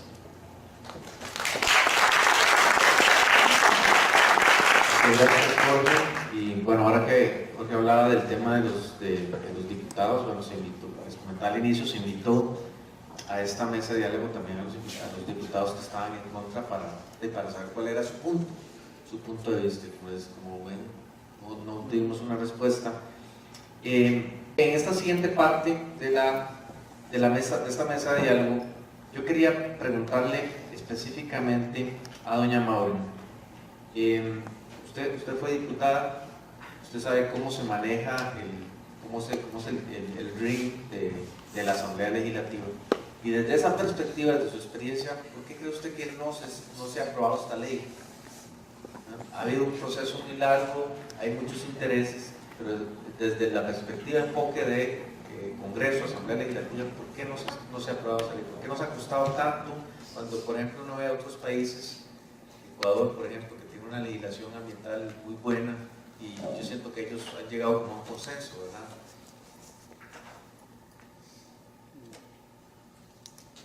Bueno, una interesante pregunta. Sin duda, yo creería que hay dos componentes. Uno es político y el otro es económico. El político se refiere a la medición o al cálculo político que se hace de aprobar una legislación que deja un sector o a varios sectores en condiciones, digamos, quizás no de bonanza como están ahora, ¿verdad? Y si no hay un liderazgo o si por el contrario uno tiene el Poder Ejecutivo en contra. La Asamblea Legislativa puede tener todas las fracciones prácticamente aprobando un proyecto de aguas, pero si el Ejecutivo, el ministro, el presidente no apoyan, estas leyes no pasan. A mí me tocó ser asesora de la Comisión de Ambiente de Recursos Hídricos de Ecuador antes de aprobar su ley, y esto era un aspecto fundamental. El presidente Correa lo tenía esto como una de sus metas, o sea, de sus metas el presidente Correa.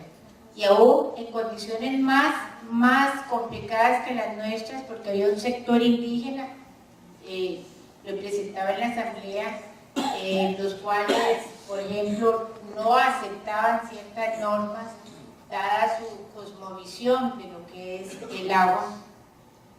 Y aún así se logró. ¿Por qué? Porque el presidente entonces dice, bueno, aprueben esta ley y yo le ayudo con esto que ustedes quieren, con este puente allá en Nicoya, o con este otro proyecto que ustedes quieren. Si eso no existe, realmente cuesta mucho lograr eso. La otra es el factor económico. Una ley de aguas, el agua es realmente un factor de producción estratégico en el siglo XXI. Y si los sectores económicos, o en este caso el sector agropecuario, que es el mayor usuario del agua en Costa Rica y en el mundo entero, no quiere regularse, no quiere entrar en cintura, dadas las condiciones de cambio climático, de mayor demanda por los usos de agua, de toda la competencia que hay por el recurso, bueno, lo mejor es que no me regulen a partir de la no existencia de una ley. Y la otra es la pendejada, diría yo, por último. Porque para aprobar una ley de esta naturaleza, miren, hay que amarrarse las enaguas o los pantalones y realmente definir, este país necesita una ley. Y yo, si estoy en una fracción y la fracción no está a favor, pero yo creo que eso, me levanto y lo defiendo. Tenemos varios diputados que nos dicen, sí, yo estoy a favor, ¿verdad? Pero entonces dice, la fracción de Liberación no está a favor de la ley. O sea, yo quisiera ver que esos diputados que dicen que no está a favor, que están a favor, los quisiera ver parándose votando. Y dije dos, ya llevo tres, y voy a decirle la cuarta. La otra es mezquindad. Porque ahora la historia es que los diputados actuales quieren preparar un nuevo texto de ley para que empiece, porque este texto de ley es de otra legislatura. Entonces, para que salga con el nombre de Perico Pérez, entonces están queriendo hacer un nuevo texto de ley. ¿Sí? Mezquindad. Entonces, el boicot es, no importa, no aprobemos esta ley y vamos a hacer otra. Y le metemos todo y le hacemos, la agilizamos. Mentira, la asamblea no funciona así.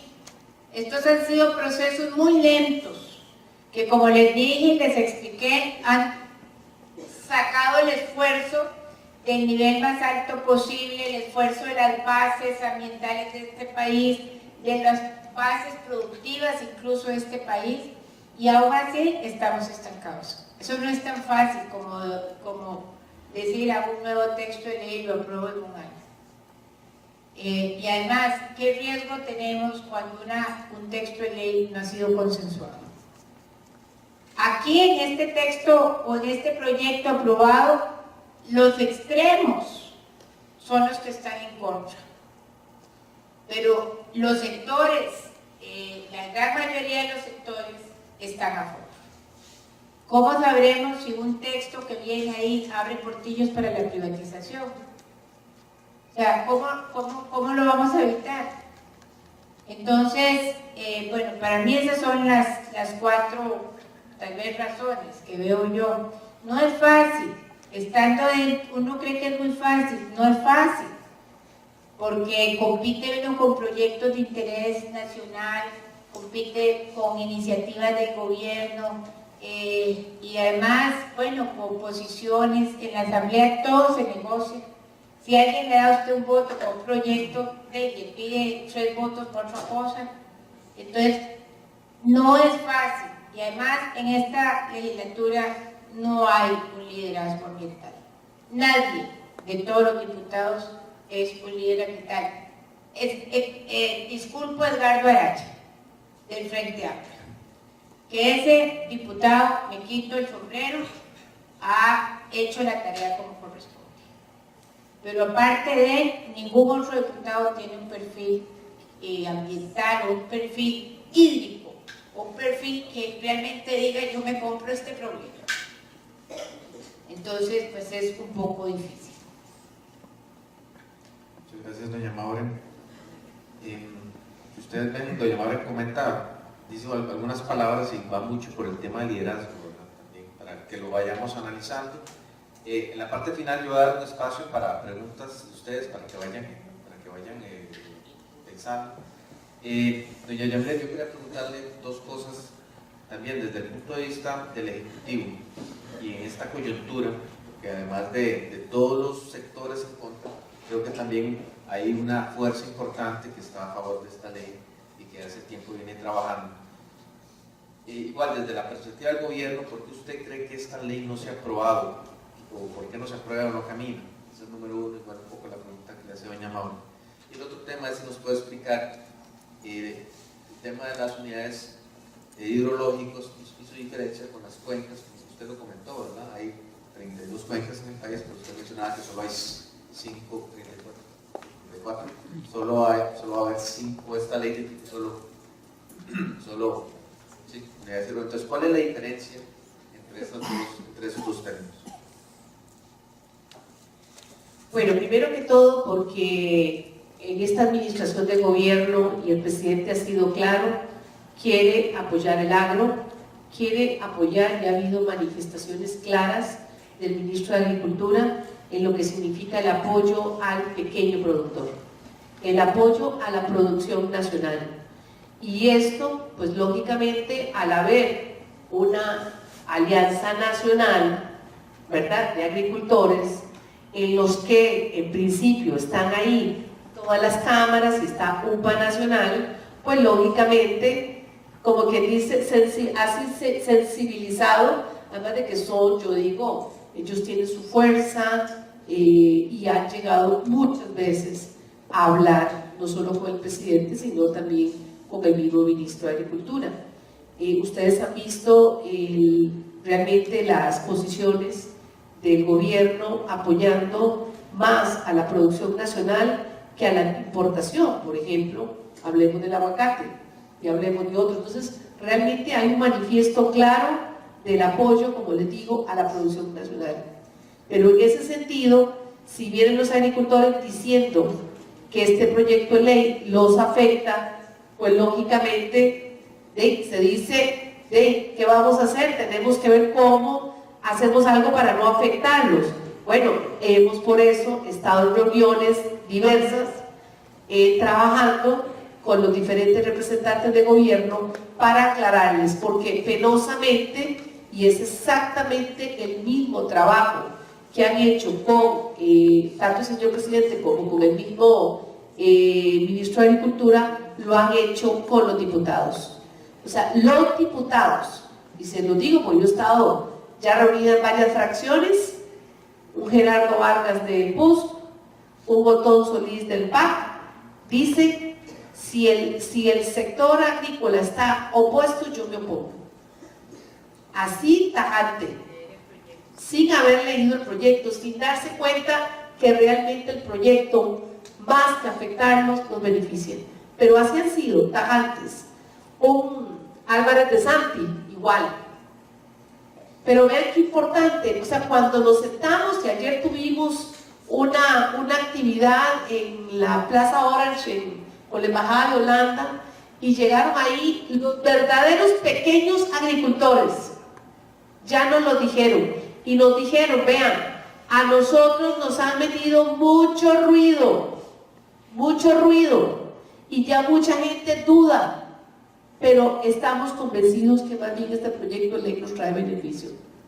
Entonces, vean qué importante, o sea, realmente, y penosamente, como dicen, uno no tiene el tiempo para andar convenciendo como antes lo podíamos hacer a los diputados y esto, ahora uno no tiene ese tiempo, pero sí se requiere, y sobre todo ahora, más trabajo con los diputados, porque es ahí, o sea, en estos momentos está y ya dentro de las extraordinarias, el proyecto del recurso hídrico viene convocado.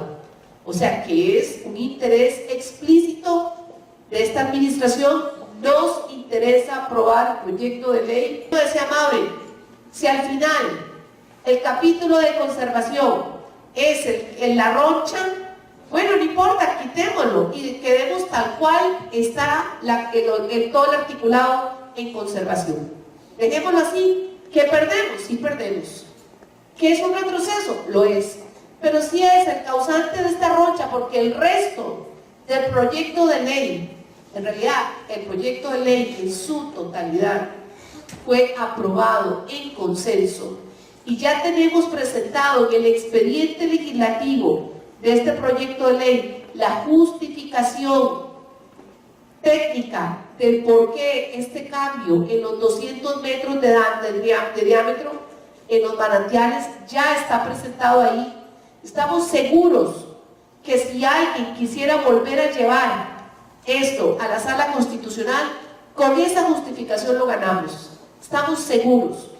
Pero ¿cuál es entonces, como dicen, también aquí el gran temor, y más que temor yo digo, honestamente aquí muchos no necesariamente piensan en realidad en el pequeño productor, sino penosamente nos ponen de frente como quien dice, como, ¿verdad?, de carne de cañón, y lloran por ellos, cuando en realidad, como les digo, ya estuvieron con nosotros sentados los pequeños, que son los de la, ¿cómo es? UNAC, Unión Nacional de Pequeños Productores. Y la Federación Nacional ayer estuvieron presentes y nos dijeron, queremos que ustedes vengan y nos den todo esto porque nos han metido mucho ruido y más bien estamos viendo otra cosa. Entonces quieren apoyar el proyecto de ley. Pero el tema es esto, o sea, más que esto es el transitorio 11. El transitorio 11 es que definitivamente como no puede salvarse, eso es lo que no les gusta. Y otro gran tema, y se lo digo porque lo han dicho el sector agrícola, no me lo han dicho a mí, pero lo han dicho en otras reuniones. ¿Qué es lo que no les gusta del proyecto de ley? que se crearon consejos de unidades hidrológicas con participación de los diferentes sectores, y los diferentes sectores van a tomar decisiones. Esto no les gusta, o sea, no les gusta la participación ciudadana. Eso es. ¿Y por qué esto? Porque vean, si hay algo que yo tengo que ser muy honesta con ustedes, y lo digo ahora que estoy sentada frente a esta institución, es que el gobierno fue desmantelado. Las instituciones de gobierno fueron desmanteladas. Mire, no tenemos suficiente personal y sobre todo profesionales. ¿Cómo vamos nosotros a estar en el campo? Y hablo por el MINAE, Dirección de Aguas. ¿Cómo van a estar en el campo? Aquí estoy, aquí me están enviando los mensajes donde hay una veda, un acuífero en Guanacaste, y aquí me están diciendo el montón de perforaciones que se están haciendo en este momento. Aquí le estoy escribiendo ya a José Miguel, ahí está el pobre, investigando qué pasa ahí, porque hay una veda, hay un acuífero que en estos momentos tiene proceso de salinización. ¿Y qué pasa si todo el acuífero se saliniza? ¿Qué va a pasar con toda esa zona costera? ¿Tenemos capacidad nosotros de estar vigilando? No, pero el poder ciudadano es fundamental y este país requiere del apoyo de todos los sectores. Eso no les gusta, porque en este momento en el país lo que existe, por más que estamos haciendo grandes esfuerzos, poniéndole durísimo para ordenar, lo que importa y lo que interesa es seguir con el desorden y la anarquía y que no haya control. El río revuelto, ganancia de pescadores. Y eso es el estado que tenemos hoy. Y aunque querramos poner orden, este proyecto de ley trae orden. Este proyecto de ley administra correctamente el agua desde el punto de vista técnico, que bien lo decía la presentación inicial, la señora Oñana de la universidad científica. Necesitamos datos, monitoreos. Acabamos ahorita, la semana pasada, de inaugurar la primera estación del CIMASTIR en el acuífero allá en Nicoya. 3 estaciones pusimos que desde el AIA, Senara y MINAE vamos a poder controlar quiénes están extrayendo agua. Vamos a poder controlar cuánta agua se extrae y cuánto se recupera, cuántas horas se recupera este acuífero. Y vamos a continuar con los acuíferos en Guanacaste. Ahora sí les da miedo. Ahora sí les va a dar miedo, porque ahora sí podríamos nosotros identificar el montón de ilegales que están sacando agua. Que en este país el agua es un bien de dominio público entre todos y de todas, y es el Estado el que le corresponde la administración. Pero sin capacidad en nuestras instituciones es muy fácil hacer, como dice, pido perdón y después pido hago y después pido el perdón, ¿verdad? Eso como eso me he dicho. Hago la torta y después pido la disculpa, ¿verdad? Eso es lo que ocurre en este país. Por eso todo el mundo ha invadido las áreas de protección. Por favor, o sea, tenemos que hacer el alto en Costa Rica. Y de verdad, se lo digo con muchísima honestidad, estamos trabajando muy duro y queremos poner orden. Y como les digo, este proyecto de ley se gesta desde hace muchos años, muchos de nosotros involucrados, no solamente en el texto, sino en buscar realmente lo ideal. Y como bien lo decían, si yo me pongo desde el sector ambiental diré, hay cosas que no me agradan tanto. Pero si me pongo desde el sector productivo diré, hay cosas que tampoco me agradan tanto. Por lo tanto, esto nos demuestra que es una ley que logró ser consensuada y que logró el equilibrio en los diferentes sectores, pero que nos ayuda realmente a dar ese gran salto en la administración del agua y en la protección del recurso hídrico. Perdón, a lo de las unidades hidrológicas. Es que me calenté con esto de las perforaciones, porque no puede ser que esté ocurriendo esto. Las cuencas hidrográficas, si todos los tenemos claro, no sé si alguien entiende o alguien tiene duda de lo que es una cuenca hidrográfica. ¿Alguien tiene duda? ¿Está muy claro lo que es la cuenca hidrográfica? ¿Ah? ¿Sí? definida por las mayores, ¿verdad? Pendientes por la topografía, donde tenemos lo que llamamos parteaguas o divisoria de aguas, todo el agua que escurre hacia un cauce en común. Toda la cuenca no es el cauce, es todo el área, ¿verdad?, que cubre esta unidad. Podemos trabajar, y la unidad lógica de gestión y de planificación del agua es la cuenca, es la unidad lógica, es ahí donde nosotros tenemos que ver todo, como digo, aplicar el ciclo hidrológico ahí, y además el balance hídrico, es ahí. Pero no podemos trabajar, como les decía, con tantas cuencas u organizaciones de cuenca. España tiene 500 años de administración del agua y por cuencas. Vean qué interesante. Uno va a España y lo dice, pero qué horror, ¿cómo es posible? Francia, Brasil, que ya vimos que lo está haciendo, México, Sudáfrica. ¿Por qué la unidad lógica? Nosotros hemos creído, y uno ve, interesante, Costa Rica solo la ley de suelos incorpora la cuenca, pero lo incorpora en función de suelos, y nunca se aplicó tampoco, otra ley que no se aplicó. Y en realidad la cuenca es en función del agua. Y vean, yo se lo digo, y lo he dicho ya hace varios años atrás, lo vengo diciendo, Costa Rica, un país tan dominado por el agua, con dos grandes masas oceánicas, y que aquí o hay sequía o hay inundación, pero somos dominados por el agua. Cada 1,5 kilómetros, 2 kilómetros tenemos un río. Por Dios, tenemos que planificar en función del agua. Y este proyecto de ley nos lo dice claramente.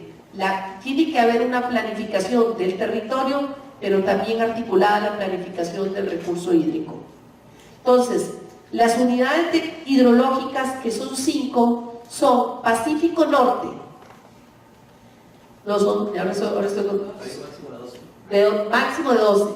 Pacífico Norte, Pacífico Central, Pacífico Sur, Zona Norte, Caribe y la región central, que sería Quilagam, que en realidad esas sí responden a la cuenca del Río Grande de Tárcoles. 6.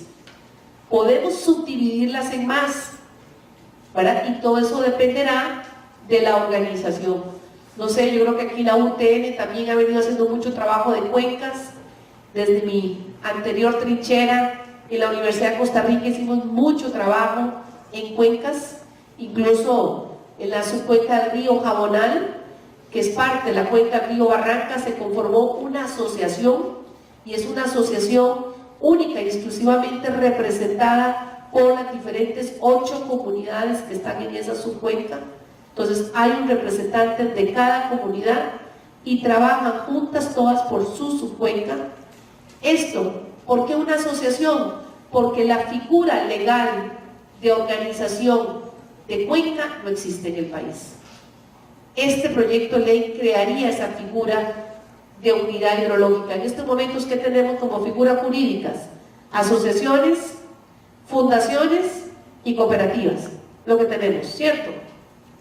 En esta nos crea otra organización, pero que es en función del recurso hídrico. Vean qué importante, eso es importantísimo. Y además, con poder de decisión, ¿en qué? En 2 aspectos: el plan de la unidad hidrológica y prioridades de uso del agua. Perfectamente nosotros podemos decir, la prioridad de la unidad hidrológica va a ser agricultura y todo lo demás que no. Lógicamente para eso existe todo un plan. Perfectamente uno va cuenca por cuenca o su cuenca por su cuenca, y la parte alta, que es el agua más limpia, eso podemos decir, el uso prioritario será consumo humano. Parte media, podemos dedicarlo a la agricultura. Parte baja, urbana. Pero esto es parte de lo que es la planificación. No voy a dañar porque toda una clase. Muchas gracias, doña Yamilet. Vemos de lo que nos habla doña Yamilet, del tema del equilibrio entre el agua y la producción, el ambiente y la producción, ¿verdad? Este tema del gobierno. Yo quería preguntarle a Jorge específicamente. Sabemos que esta ley de la que estamos hablando viene, nos contaban ustedes que es por iniciativa popular. Han pasado otras leyes, por iniciativa, bueno, una ley nada más en Costa Rica, que es la de biodiversidad y vida silvestre, y existe también, se aprobó hace algunos años una ley de manejo de residuos sólidos, y siento que tampoco tuvo como tanta oposición, ¿verdad? Pero ¿por qué crees que vos, que iniciativa popular y el tema del agua no pasa? ¿Verdad? ¿Qué será que esta metodología, esta forma de plantear esta ley, será que no funciona? ¿Será que tiene que ser más bien mediante los mecanismos tradicionales?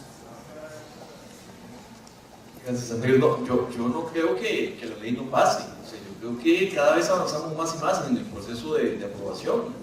Desde el 2005, que recibió dictamen afirmativo, hasta el 2014, que ya fue aprobado el primer debate, y ahora estamos en la discusión para finalmente aprobarla. Nosotros desde el sector, desde los movimientos ambientalistas, estamos optimistas en que esta gran campaña, esta gran lucha que hemos dado de más de 15 años, va a ser coronada con el éxito y vamos a tener una nueva ley de aguas. Ahora o más tarde, más temprano, pero ya vamos a tener. Lo que pasa es que esos procesos son muy lentos. Vean lo que dice Ben Braga, en Brasil les tardó 10 años en aprobarse, bueno, nosotros llevamos 15. Esperamos que ya no pase más tiempo y que logremos terminar. Creo que se han empleado distintas estrategias, se ha utilizado la vía tradicional de los proyectos, doña Maura lo intentó, se intentó también en otros momentos, y bueno, no se pudo. La ley de mecanismo de iniciativa popular tiene la ventaja que los proyectos deben ser conocidos, como les decía antes, en 2 años, que son 4 años legislativos, y eso entonces obliga a que se tenga que votar. Estamos ahora entrando en un momento muy delicado, porque ya hemos hablado de que las nuevas personas que están en la Asamblea Legislativa, que representan a las mismas fracciones, al ser personas distintas, tienen también pues, sus egos, tienen también sus intereses, sus visiones, ignoran muchos de estos de lo que fue el proceso anterior, de 15 años, hay discusiones, y entonces estamos ahora pues, conversando con ellos, negociando con ellos, estamos con el ministro de la Presidencia, estamos con los diferentes entidades de gobierno para procurar que finalmente logremos un consenso que permita la aprobación. Nosotros, como les decimos, somos optimistas, creemos que se va a lograr, esperamos que se logre, pero hace falta un empuje final, un esfuerzo final de los diferentes sectores, de los diferentes movimientos sociales, de las diferentes organizaciones, de las universidades, que empecemos a hacer más presión a los diputados, que empecemos a hacer más presión en los medios para que finalmente se termine de aprobar. No podemos dejarle el campo mediático exclusivamente a las cámaras, ellos tienen el poder económico para hacerlo, tienen los medios incluso de comunicación que les respaldan y que les representan, pero nosotros tenemos que hacer un esfuerzo y en ese sentido hacemos un llamado a las personas que estén aquí, que estén convencidas de que este proyecto de ley es necesario, pues que se sumen a esos esfuerzos. Y estamos haciendo desde llamados a movilizarnos a las barras, donde hemos estado día a día cada vez que se discute este proyecto de ley. Estamos haciendo llamados para que la gente se pronuncie a través de las redes sociales en favor del proyecto de ley. Hay una página que se llama Ley de Aguas Ya en Facebook, donde hay mucha información, donde hay videos. Hay una campaña que estamos tratando de hacer pues, para competir contra estos monstruos, ¿verdad? Que tienen un poder económico descomunal, y bueno, pero tratar de que finalmente se pueda aprobar el proyecto. Ya lo dice doña Yamilet, puede ser que sea necesario sacar por ahora el tema de las áreas de protección para no generar más ruido, ya que la Sala Cuarta dice que eventualmente hay 2 artículos que pueden tener roces de constitucionalidad, y esto ha dado pie para que unos y otros lancen ataques contra el proyecto de ley, y a lo mejor por lo que conviene por ahora es sacarlo y luego pues sentarse con todos los demás sectores a trabajar específicamente en un proyecto de ley que reforme este tema de las áreas de protección y lo modernice, los haga más eficientes y pues nos permita resolver todas las situaciones que actualmente estén. Esa es una posibilidad, y a lo mejor se va a ser el camino que vamos a tomar. La próxima semana viene el periodo de sesiones extraordinarias, el Ejecutivo se convoca el proyecto de ley, pero también lo puede desconvocar. Ahí vamos a ir monitoreando conforme avancen las negociaciones en la Asamblea Legislativa, qué tan conveniente es mantenerlo en la agenda o qué es necesario para ganar tiempo y poder seguir negociando, pues retirarlo. Tenemos esa ventaja, tenemos de alguna manera a través de Yamilet, de la gente del Poder Ejecutivo, control sobre la iniciativa en la Asamblea Legislativa. No se extrañen y no se asusten si por ahí en algún momento el Poder Ejecutivo la otra semana retira el proyecto de ley y los medios salen diciendo que el gobierno le quitó el apoyo a la ley del agua, ¿verdad? No es que le va a quitar el apoyo. Si en algún momento lo retira el periodo extraordinario es porque necesitamos de alguna manera ganar tiempo. Este mes va a ser crucial, va a ser definitivo mientras tenemos un periodo de sesiones extraordinarias, y hacemos un llamado a todos y a todas ustedes para que estemos pendientes. Muchas gracias. Yo quisiera reforzar lo que señala Jorge. Les invitaría primero que nada a leer el texto de ley. Lo pueden bajar en la página de la Asamblea y en Ley de Aguas también, para que cuando ustedes oigan algún comentario, algún mito, puedan saber que no es cierto y puedan tener argumentos para su defensa. Lo primero es eso, para mí es fundamental que lean. Y la segunda es que se manifieste.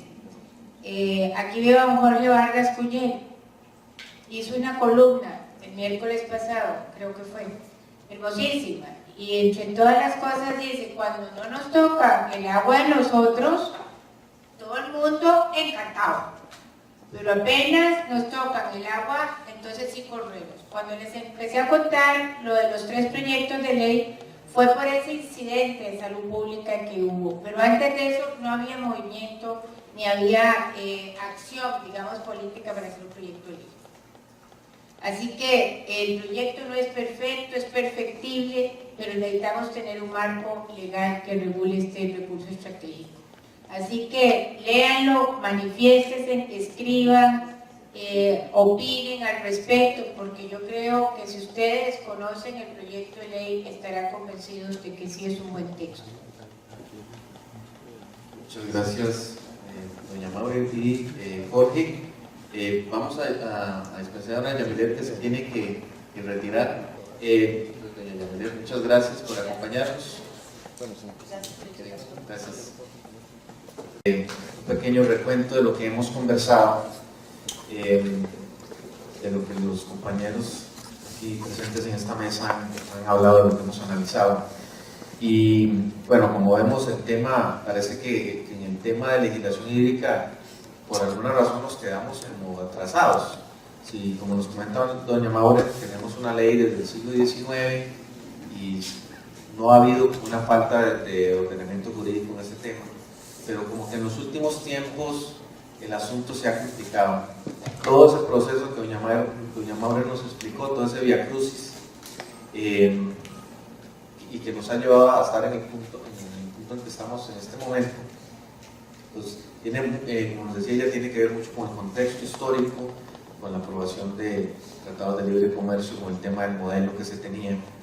Y es importante nunca perder en cuenta esto, y sobre todo el tema de los uso prioritario. Ahorita no tenemos en la ley algo que define el uso prioritario, que sea el uso humano, el consumo humano, el uso animal, como decía Domecq.